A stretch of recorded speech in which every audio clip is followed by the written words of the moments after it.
Paul is going to sum up his arguments here.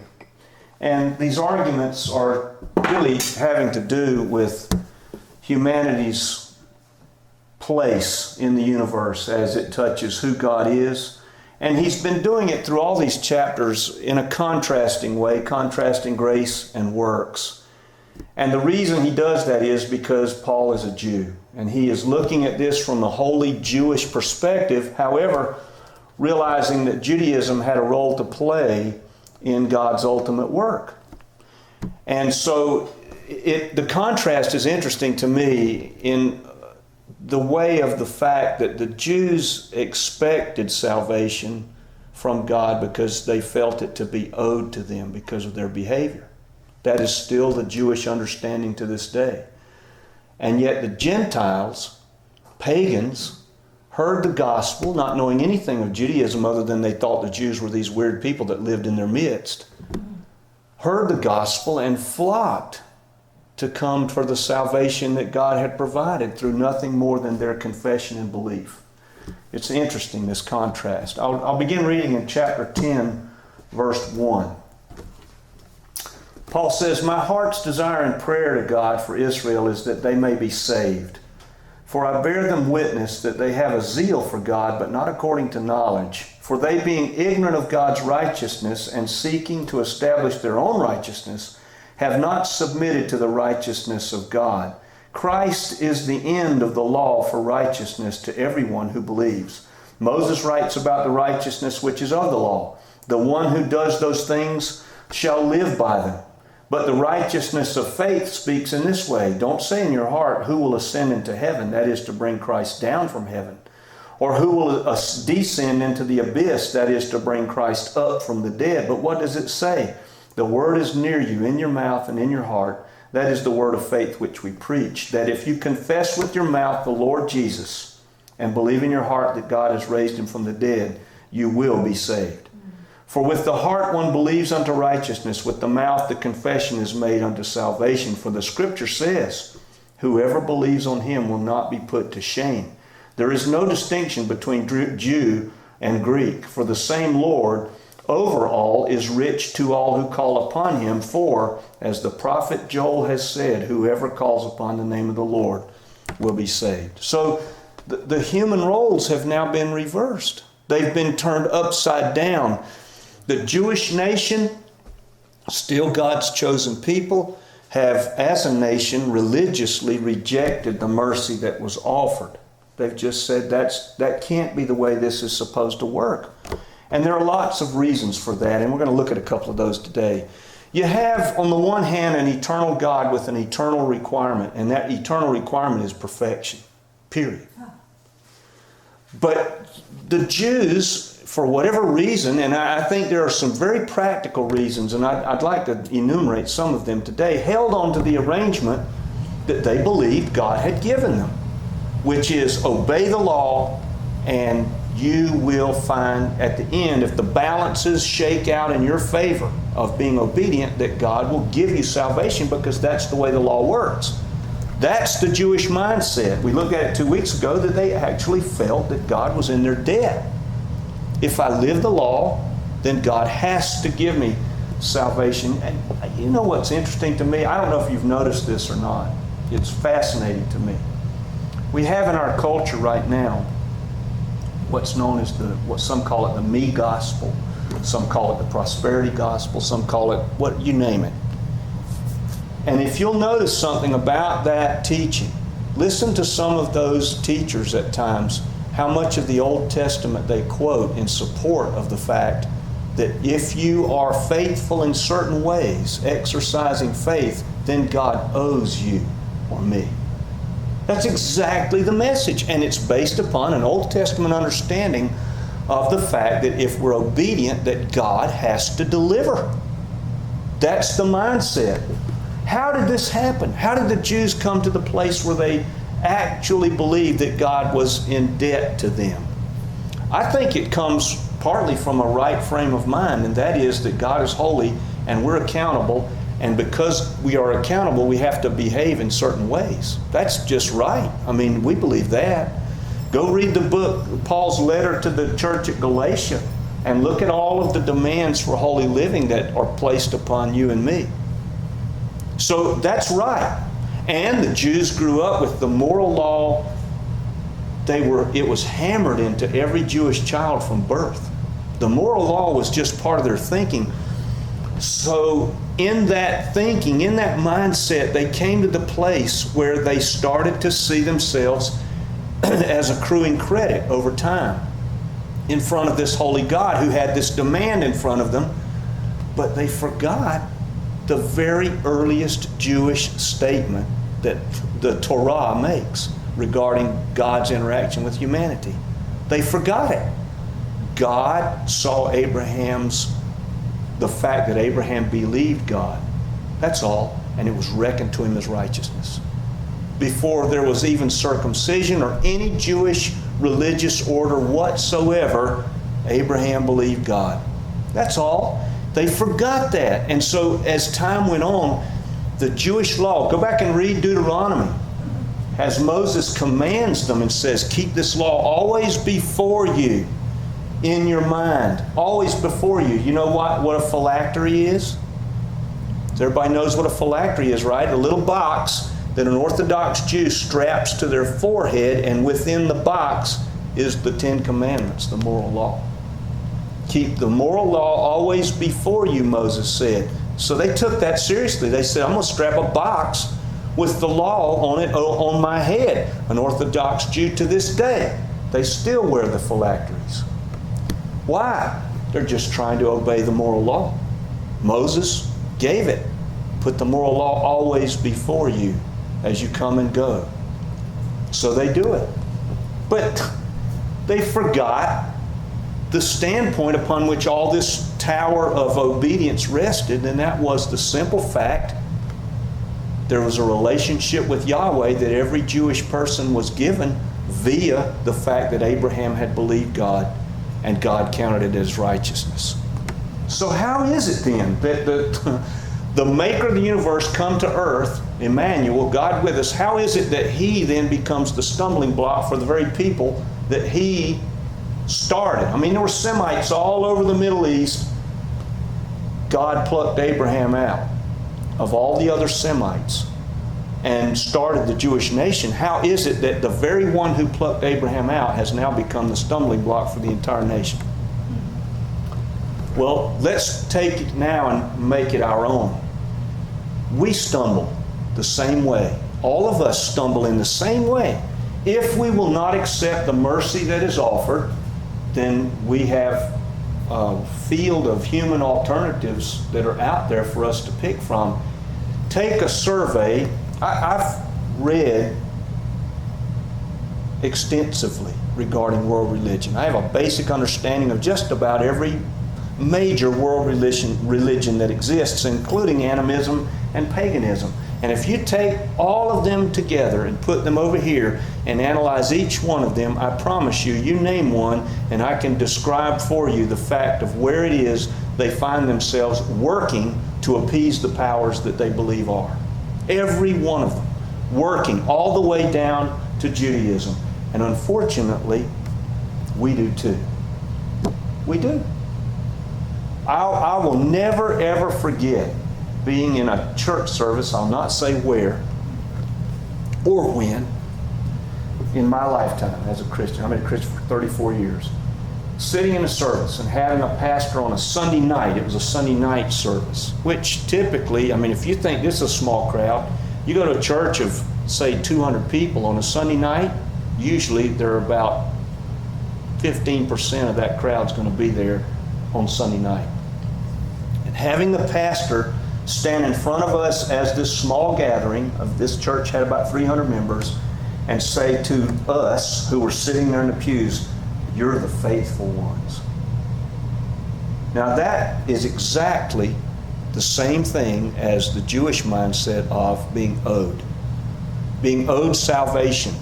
Think about, and if one of us or any of us work in that way, talk to anybody who's, I won't say a member of my own family, who in my history was very faithful in their church work. very faithful. You start to see the resentment creep up. How come everybody else isn't here? How come everybody else isn't helping? How come I'm the only one? How come it's always just me and my wife? How come it's always just me and my family? Look back at Jesus' story. He gave the parable of the prodigal. We focus on the guy who went and spent his father's inheritance in disparate living. We forget the other brother who was torqued because they killed the fatted calf when the licentious brother came home. Dad, I've stayed right here. I've done everything you ever asked of me. Where's my party? That is exactly where we live as human beings. And it filters into every aspect of who we are.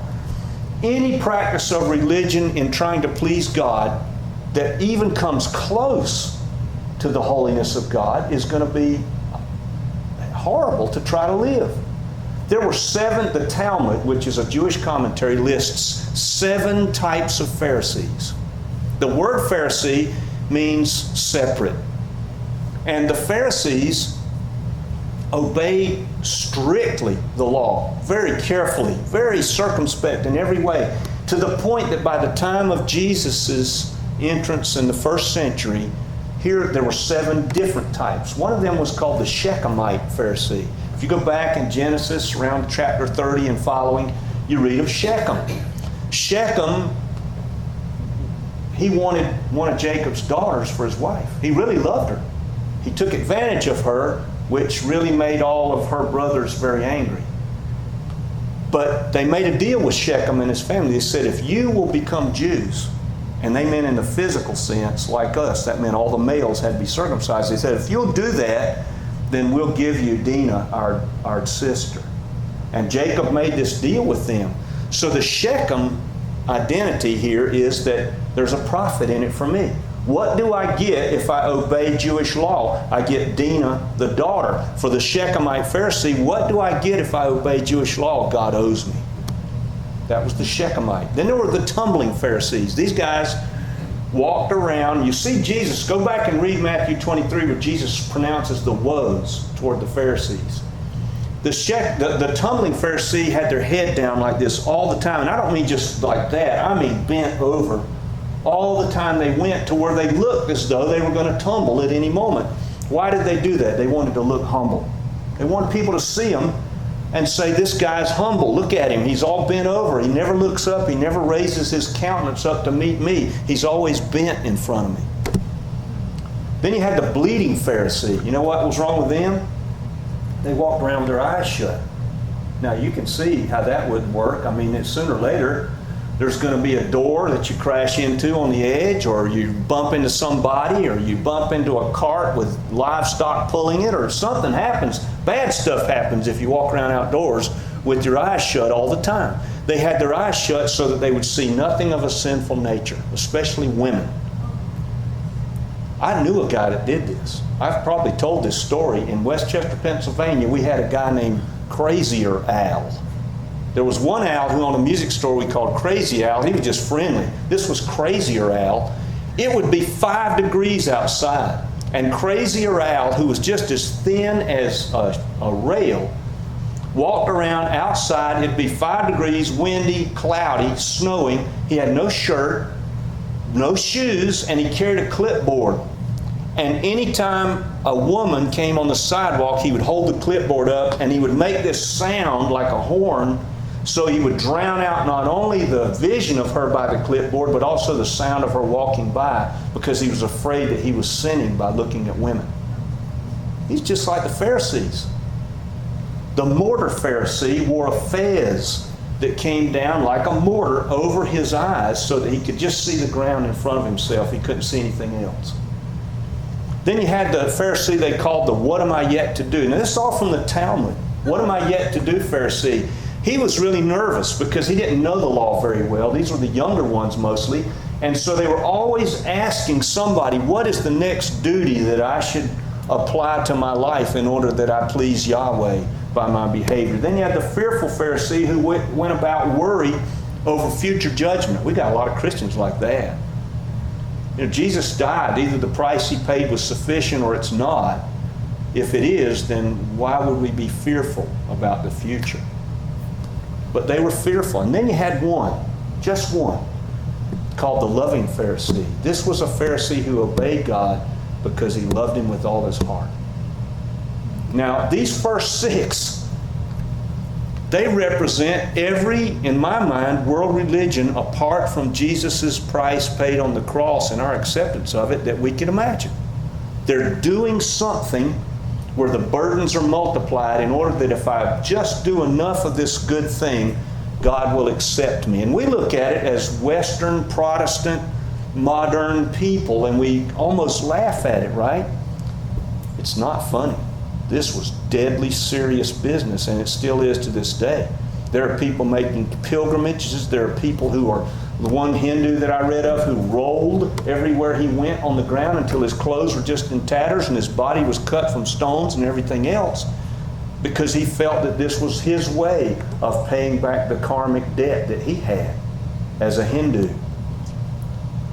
They're serious about it. And I got to say, for me as a Christian and just as a human being, there's a part of this you have to admire.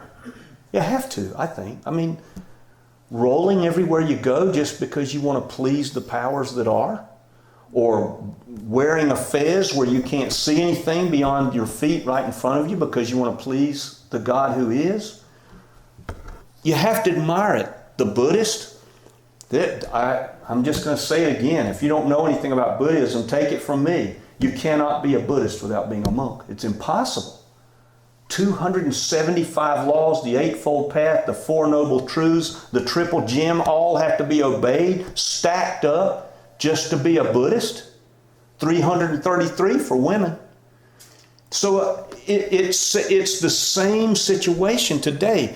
Closeness to God becomes and became in Jesus' time the territory of those who could afford to be close to Him.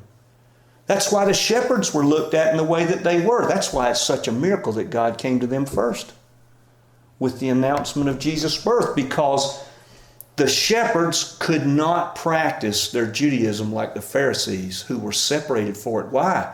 The Pharisees didn't have to do anything but practice their Judaism. They were supported by the people. It's the same with the Buddhist monk. The Buddhist monk is supported by the people. They don't have to work. They don't have to tend flocks. They don't have to build anything. They just are devoted to following all of those laws, and the people want to support them in following those laws. Kind of makes you wonder, doesn't it, about us as Protestants with regard to professional clergy. The closeness to God was the exclusive territory of the religious zealot. And go read Matthew 23. Read it carefully. And look at how Jesus, the maker of the universe in the flesh, looked at all of that. He didn't like it. He didn't like it at all. We do the same. We tie burdens on people. We tie all kinds of burdens with regard to Protestantism and what the church has become, an organization, no longer an organism. Doors open 7 days a week, and not only are you coming there because you want to be there, you're coming there because you're obligated to it. You're obligated to it. And it becomes that social obligation. That's all of Judaism had become that for them. If you go back to the intertestamental period, I don't know how much you know about the intertestamental period, very tumultuous time in Judaism because of the conflicts between the Jewish nation and the Greco-Roman nation at the time in history in which they were. Around 180 BC, you had the Maccabean period where the Maccabee brothers decided they were going to get rid of these Greco-Roman interlopers who had set up idols in the temple. They had desecrated the temple, and they did.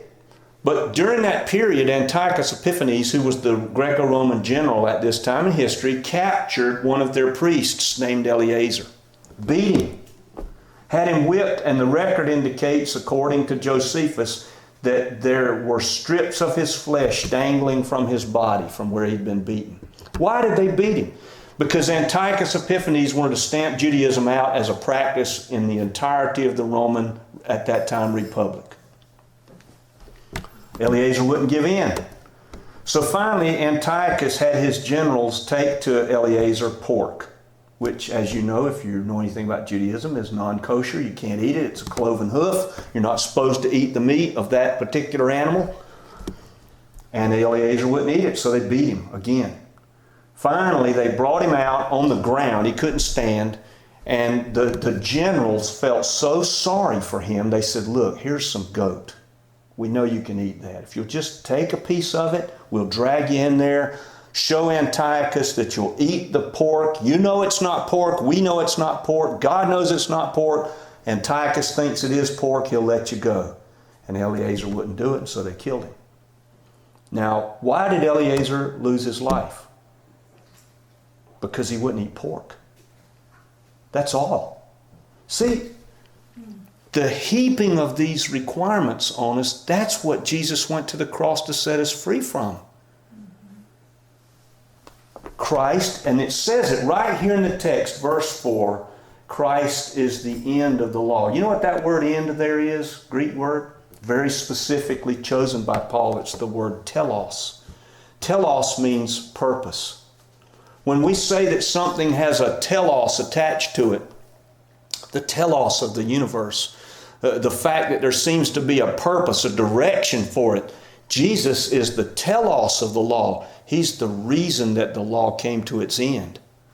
Totally the reason. The reason for the law is Jesus. So that we'd be pointed away from this idea that we could obey and that God owed us something. It's interesting, isn't it? Paul says, if you believe in your heart that Jesus rose from the dead and you confess with your mouth that He's Lord, you and I will be saved. Isn't that something? And we see it. We see the inkling of all of this at the Advent that we've just celebrated. I mean, after all, God picks these lowly people. He places His entirety of being, in so much as human flesh can hold, God, in this person inside the body of a 14-year-old girl who was seen to be pregnant out of wedlock. I mean, it's just incredible. Anyone who calls on the name of the Lord, right out of the prophet Joel, how is it that the Jews missed that? Anybody who calls on the name of the Lord will be saved. Why? Because He can and we can't. That's why. His name is at stake, and He really loves His human creation. Never think that God accepts us because we live well before Him. Never think that. He accepts us for one reason alone.